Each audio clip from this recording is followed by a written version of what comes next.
Okay, so when I do this, we've got the needle, and this should be, hopefully we don't have to rebuild that reproducer, but if we do, we do. There's an old curiosity shop. Every once in a while I go by there for the fond recollections that lie there in that old curiosity shop. Well, good folk, welcome back to the front porch of the 1925 bungalow. I'm Scott.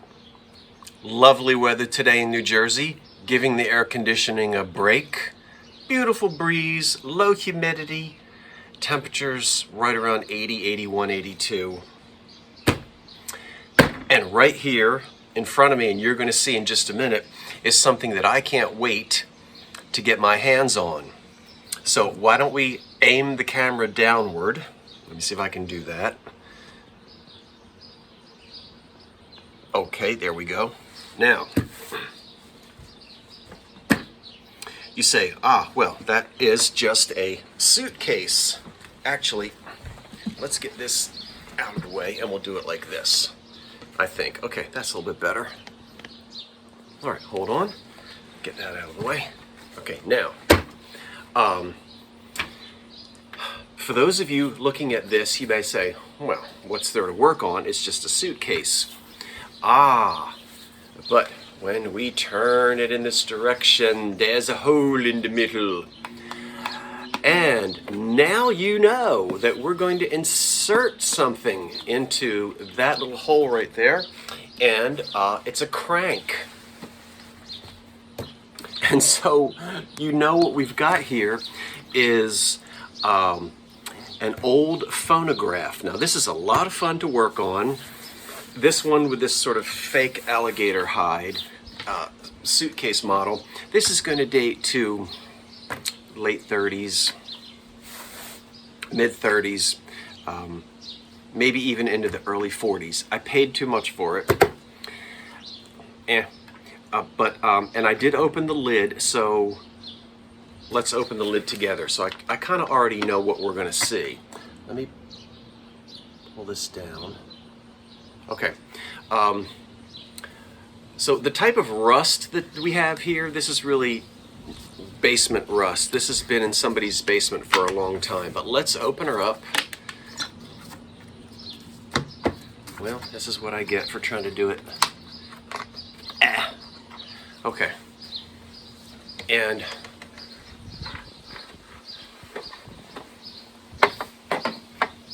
all right, we've got a couple issues here. We've got a broken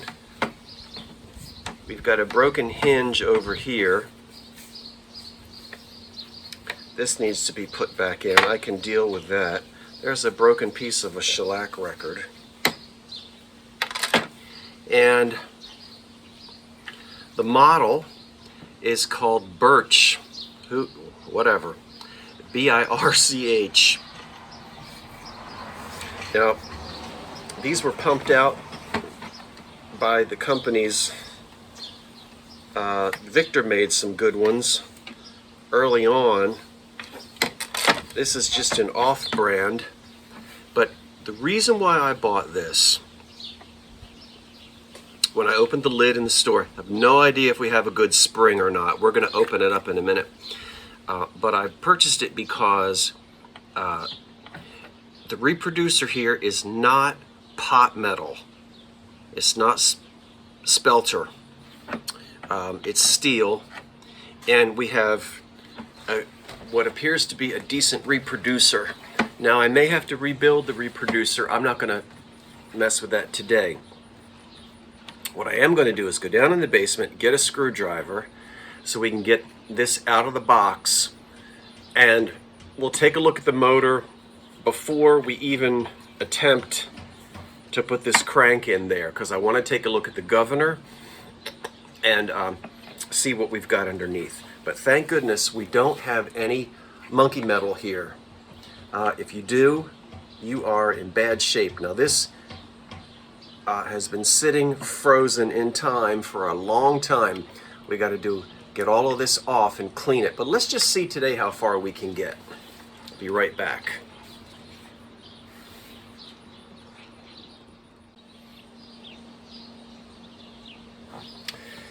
Okay, I'm going to get the crank out first. Oh boy. You can see it was stored with the crank in place because everything that the air got to rusted. But this part didn't rust because it was deep inside the machine. Some of you may be surprised when I get this thing apart. You may be surprised to see that there's not a whole lot in here in terms of the guts. Let's take the reproducer off. The Victor Talking Machine Company early on was making these little portable models, and some of the earliest models were in oak cabinets, and they looked like oak suitcases, and they were not lightweight, but they were portable. Yeah. And they're some good machines. Those will bring a little bit of money. And this probably is a one spring machine. I would be shocked if there's two springs in here. Okay, so we've got the reproducer off. This is looking good because none of this, as I said, is spelter. So we're all set. Ooh, what was that? That's a gasket.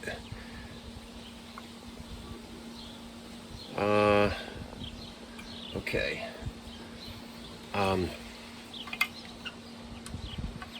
This will twist right off. Okay, I can't really see. Let me get up here in the camera. So here's our reproducer, and here's the thumb screw, and this is where the needle will go in. This is a rubber gasket, and it is, believe it or not, there's a little bit of supple. It's just, well, that should be replaced. And we have a diaphragm, we have a tinfoil diaphragm in this instead of mica. Okay, so when I do this, we've got the needle, and this should be, hopefully we don't have to rebuild that reproducer, but if we do, we do.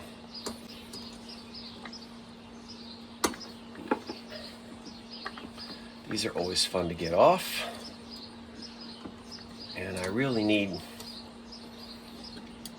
I need another tool which is down in the basement. Okay, I just won't take that off yet. Let's get all of these screws out of here.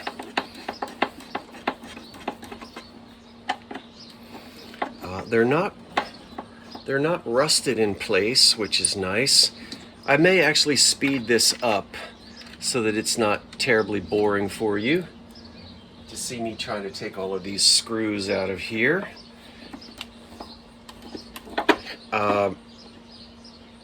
And this is a nice wooden top.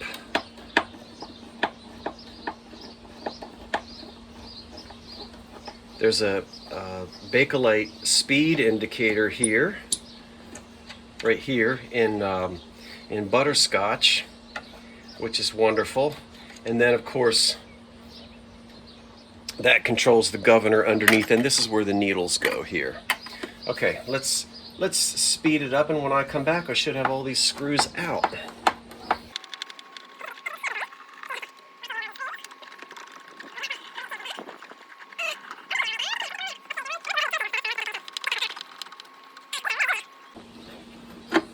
The nice thing is it doesn't look like the children got a hold of this and monkeyed with it.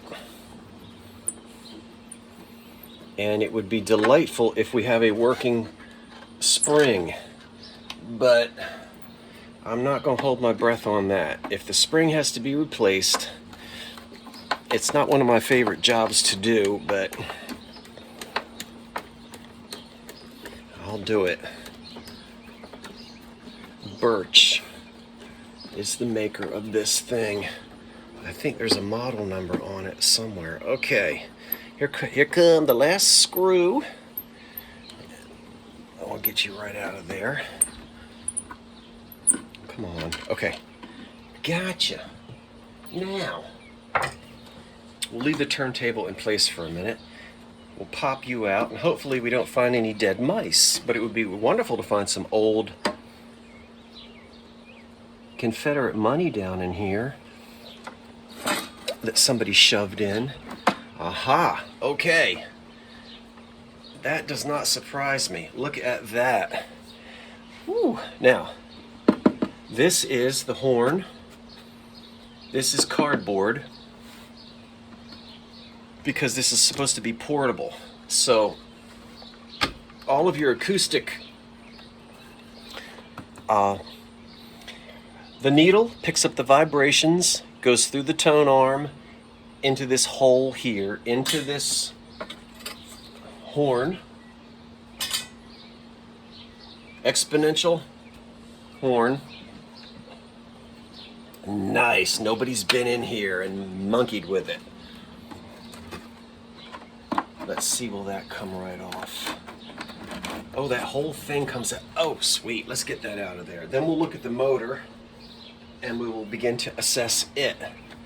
I am so glad that this thing was never gutted.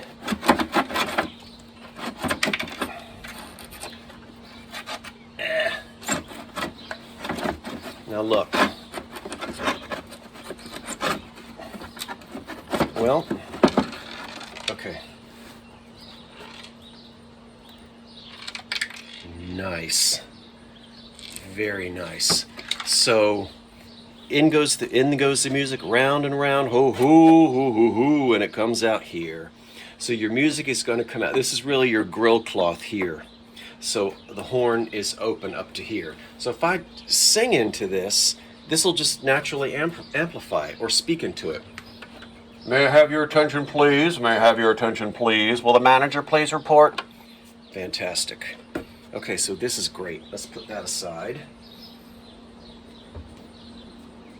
And that's it. We've got some old needles down in here, which we'll throw out. No mouse poop, no mouse pee-pee. That's wonderful. Let me have a sip. I know my hands are dirty. Folks, let me tell you what. I have been taking things apart, putting things back together, again, monkeying with things since I was a little kid. And I am not worried about washing my hands. I mean, I do, but you know what I'm saying. I love to, okay. Now, that's all we've got. A lot of these motors are made in Chicago or Newark, New Jersey. All right, here's the governor, the fly ball, which is what you see in the clocks, the anniversary clocks. You are looking good. All right, that's the crankshaft. And the motor is in this tuna fish can right here. One spring, and that's all I thought would be in there. Okay. I'm going to throw the crank. Where's the crank? I'll put the crank in there. I'm going to see if we have a good spring. I'm going to oil it up. If we have a decent spring, all I might need to do is make the adjustments to the governor. And this one even has an automatic, oh, wait a minute. It does. This has an automatic shut-off. So you can play a record and this machine will turn itself off. You don't have to go and pick up the tone arm to get it to stop, but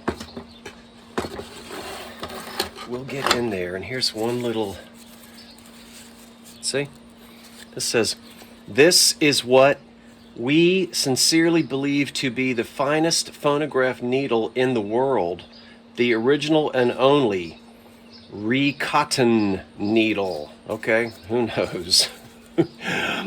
Less surface noise, less record wear, high fidelity. Okay, you know, I mean, there was so much money to be made in this industry that everybody was pumping these things out. Okay, let me go and get some motor oil from the basement. And we're gonna, if we have a good spring, we're gonna fire this bad boy up. I'll be right back. Be right back. Okay, I've got it back together again. Now, I oiled the motor, but one thing I noticed is that the pad, there's a pad, a little leather pad on the governor, which will speed up. See here, F is fast, S is slow, 78 RPMs is right in the middle. The spring is actually in good working order. I do need to do some more work here on the tone arm. This is very stiff. I'm going to have to take it apart. Not a problem. I plan on rebuilding the reproducer anyway. But the pad, the leather pad on the governor is worn, which means I'm not going to be able to slow this down. If I play it for you now, it's going to be way too fast. So I think I'll take it. I'll show you. This is the automatic brake over here, which is going to need some adjusting. But I'll tell you what, that is a quiet governor. Shh, listen. You can't hear a thing, and sometimes the governor is very noisy. So we just have to replace the leather at the end of the governor, and we'll be able to slow it down. And then I think we can play it, so I'll be back. All right, let me show you who's giving me problems here.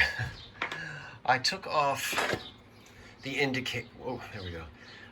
Look at that butterscotch Bakelite and all the dirt that's on it. So this is the lever to control the little leather pad that controls the governor. And I'm going to show you who is giving me problems. Hold on, and I'll get my, here we go. All right, there's the fly ball governor. Now I've let the juice run out of this thing. There, we'll let it go. So it's all oiled up now. Look at that baby go. Can you see right here? That is a leather pad. And as the machine speeds up and slows down, the balls on these springs will, through, I guess it's centrifugal force, they will fly out, and this is what controls the speed. Now what I cannot do, this is seized here. I'm supposed to be able to get that little pad to touch. That will actually govern how far out the weights can spin, and that will control the speed. But right now it's seized, and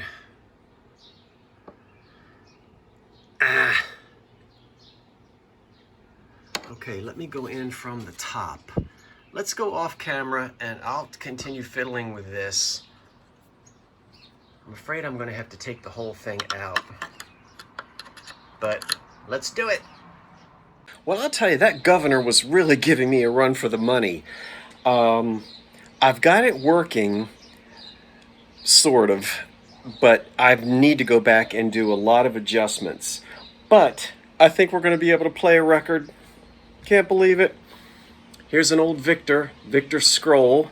Let's give a whirl and try a little bit of, we've got the Trail of Dreams, or Falling in Love with You. Let's do Falling in Love with You. Hopefully we won't get a copyright strike. This is an orthophonic recording, so it was recorded electrically. And this is the B.F. Goodrich Silvertown Chord Orchestra with the vocal refrain by the Silver Masked Tenor. You say, what a strange name. Well, in those early radio days, this is how they got away with advertising. Yes, this would be sponsored by Goodrich Tires, and they were on the radio. And believe it or not, the silver masked tenor actually sang over the radio wearing a silver mask. Let's give it a spin and see what we get. Well, there it is, the way I've got it sitting there. These are the tools I used. And I still have to put the screws back in, but there's a lot of cosmetic work that needs to be done to this. So let's just crank it up and play a record. And I still have to fiddle with the automatic brake. It's not quite right. And I still need to do some tune-ups to this thing, but I think we can get a little something going here. Stand up.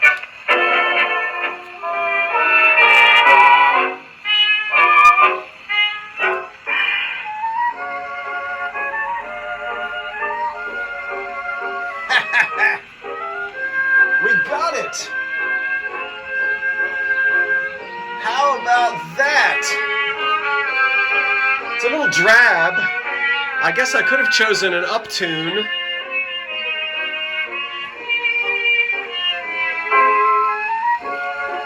Let me get down here. It's a good sound.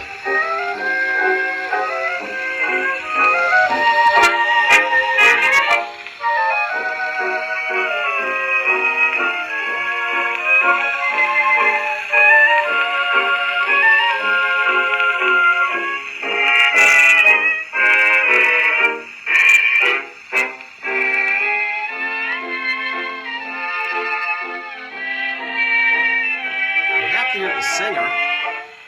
I'm gonna play the whole thing.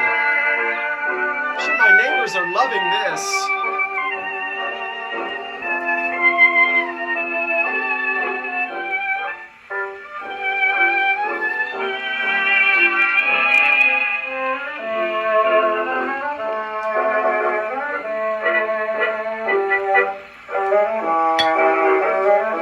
Might have to crank it again.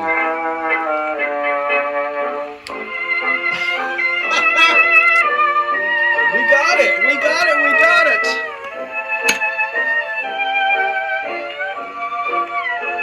Gee, that's fun. A little drab, isn't it?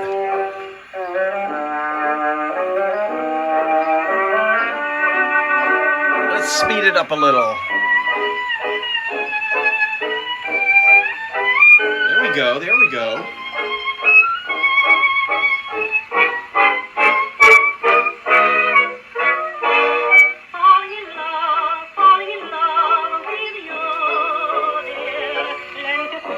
Okay, that's a little too fast.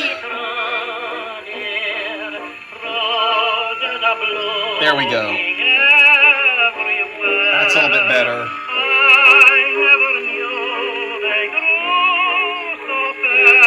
My goodness. What do you think of that? Oh.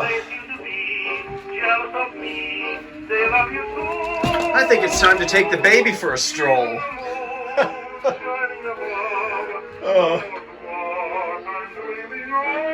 Oh, he's gonna poop out on us. Yeah.